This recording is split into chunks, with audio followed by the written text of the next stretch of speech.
As easy as it would be for me to say that I wasn't thinking when I voted or that I don't watch the news, I had to ask myself the same question that hundreds of you are asking me, is why did I vote the way I did? I've spent the last few days reflecting, and I feel like I came through some sort of revelation, or like blindfolds were ripped off my eyes. I started seeing things differently. I questioned my beliefs, my choices, and my role in all of it. I started to realize that it wasn't just this one choice I made. It was kind of a accumulation of choices I've been making for years. Like, for example, when I had my first daughter, I never taught her Spanish because I didn't care to have her learn Spanish. And after having my second daughter, I kind of knew that I wanted her to speak Spanish because I wanted her to be able to speak with my family and connect with them and have a sense of belonging with them. The hate I received online, although it was harsh, I feel like it was so needed, and I'm so thankful for it, because it made me realize things that I was blind to for so many years. I feel like living in South Florida, surrounded by Republican voices, I was brainwashed into thinking I was one of them.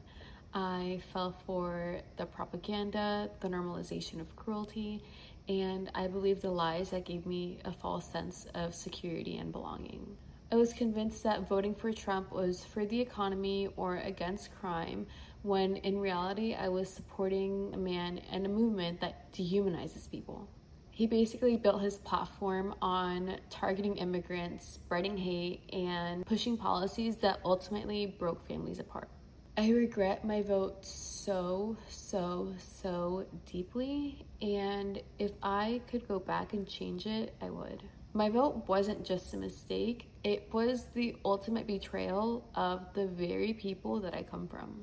My dad isn't a criminal. He was a hardworking man. He raised me and my 4 siblings, and now he's fighting for his life in a cell. I'm still fighting with everything I have to see if I can get him released so that he's able to spend his final days at home surrounded by his family and his children. When I voted for Trump, I supported the very system that allows this kind of cruelty to happen. That is a choice that I have to live with. Some people have said that my family deserves this, or that I or my dad deserve it, or that it's some sort of justice. But no person deserves to go through anything like this. No person deserves to be ripped away from their family. No one deserves to die alone and sick and far from people who love them.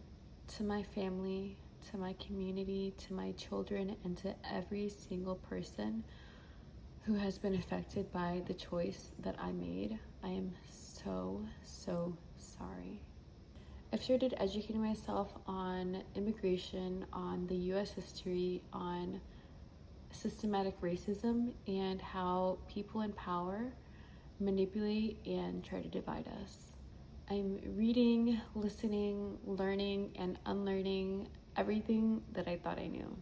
And to anyone who is feeling the same regret as I am, I want you guys to know that there's still a way for us to move forward, but it starts with honesty first. Somewhere along the way, I forgot where I came from. I forgot the dirt roads I used to walk down. I forgot the bucket paths I used to take. I forgot my mom's struggle and my dad's sacrifice to come to a brand new country to start a life for all of us. When I voted the way that I did, I turned my back on all of it.